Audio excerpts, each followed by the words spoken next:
Today I'm in a different kind of environment. That's where I record videos in my products like courses and programs. So that's why this is a different environment. I just finished recording something for a program that I will let you know about later.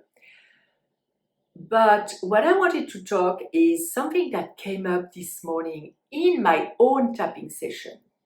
First of all, I've said it several times, sometimes you start with tapping on something and you end up somewhere completely different. I was tapping on some stuff with my ex-husband and the way I felt about it, relating to how he behaves with my kids, and I ended up with the birth of my second child, where I had so much guilt because I couldn't breastfeed her, because I didn't know exactly how, and the nurses decided to give her a bottle when I was still in the hospital. And at the time I was younger, I was afraid because she was losing weight, and I was more influenceable, so I didn't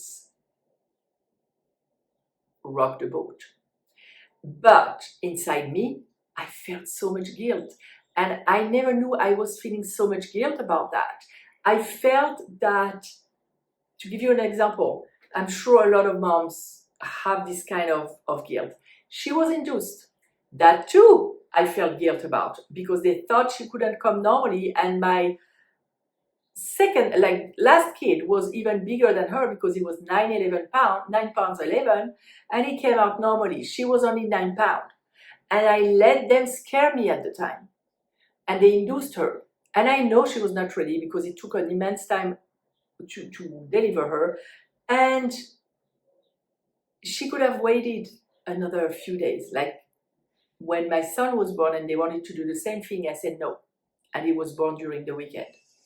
So I wasn't as wise at the time. I wasn't as strong. I was younger, more easily scared. But even though it wasn't really my fault per se, I had so much guilt about that. And that's what came out in this tapping session. But that's not the surprising fact. What happened is I tapped on the guilt that I had. I asked my daughter for forgiveness. I said I was sorry. I was sobbing.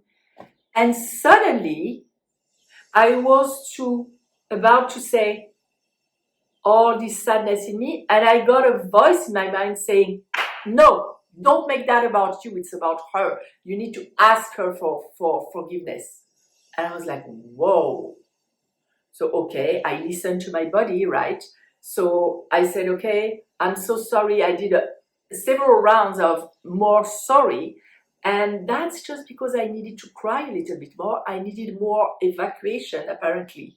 So I listened to my body, and that's something that you always need to do when you tap or when you do any kind of inner work. Listen to the voices. When I say that, it makes it sound like I'm crazy, but it's a part of you that's is talking to you. And listen to the resistance. Never go against the resistance when you work on yourself. Don't push it, don't force it, don't, like, they say, fake it until you make it. Not true for inner work. Inner work, acknowledge where you are, acknowledge what's your truth now, and let your body and your mind guide you.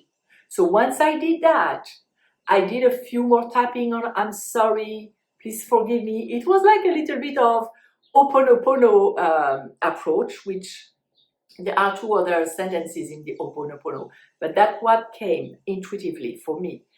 And once I felt that it was time to switch to me, that after all, what came to mind was like, well, you couldn't breastfeed your first one anyway for that long, and she's totally fine.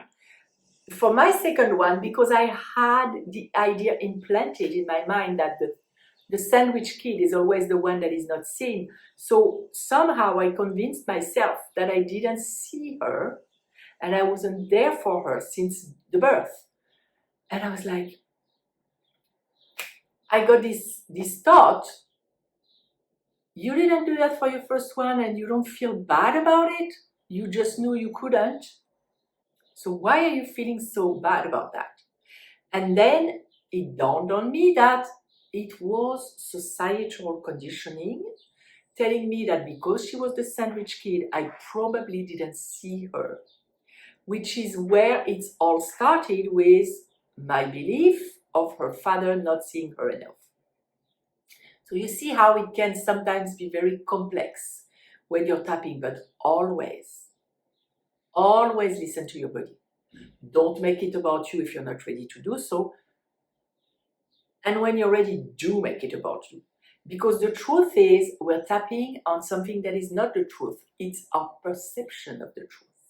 And the people that we're tapping on when we're tapping are not the real people. They're the people, it's our perception of those people with all the projections we do on them. Like, we think that they've been traumatized for life. We are thinking that they're going to be sad for life. We are thinking that they're all their life going to be going through life with the feeling of not having been seen. And in that case, it's like, what do you do about all the years that came after when you really made an effort to see her? What do you do about today when she's an adult and where I make sure I'm in contact with her, even though she's in another country, at least 3 times a week? We're doing FaceTime. It's so much fun. I see her. I love her. I'm in her life. So if you go with numbers, because after all, I was trained as an accountant, that one or twice or thrice times that you haven't seen her, maybe everyone makes mistakes, will not negate all the rest that you have been doing well and completely by the book, if you want, for her highest good. So I just wanted to point that out because I was very surprised this morning when I tapped. It never happened to me before. Don't make it about yourself. I was like, okay. I guess my version of my daughter needed a little bit of more. I'm sorry, I see you, I love you, I'm there for you. That's all it is. And it's all about the way we perceive. It's all about our projections, our beliefs, the societal conditioning, ancestral stuff even. I just wanted to point that out today in case it happens to you. And I believe it's also because in the book, in Sheepskin, I think it's called, and I'm not saying that it's the case at all in my family or in your family, but there was a sentence that really stood out for me. He was talking about the mothers of narcissistic kids, and he was saying that it takes a very special kind of behavior from the mother for them to go a level up or 2 or 3 in their narcissistic traits, and that most of the time in the kids who are very narcissistic, you find a mother who's perfectly completing the situation and enabling for them to go to that next level. And they're the kinds of mothers who always, when their kid is doing something, they're rethinking who they are, what mistake they've made, and in French they say they put themselves in question. They're just blaming themselves in some way. And I'm not saying that we should never reflect on our mistakes. We need very strong discernment when we reflect on our mistakes. We don't want to make ourselves shrinked and weak, like it's always our fault. We don't want to make ourselves too inflated with ego. We want to be neutral. That's why tapping is such a great tool for that.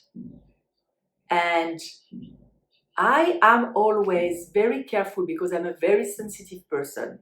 I have a tendency to introspect and reflect on my behaviors and to try to always get better. And sometimes it can be a trap. So I know that you are a mom who's into self-development because you're watching my video.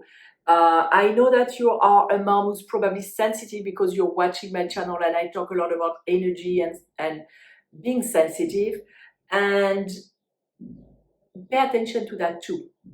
So I gave you a lot of food for thought in this video. I am eager to see what kind of comments you're going to put below. Does it resonate with you? Did it ever happen to you that when you were doing inner work, you suddenly had the thought of, don't make it about you? Very surprising, but I mean, that's what it is. You have to go with it. I'll see you another time in another video, and it is about you. If you like this video, share it with your friends and subscribe to the channel so you don't miss anything.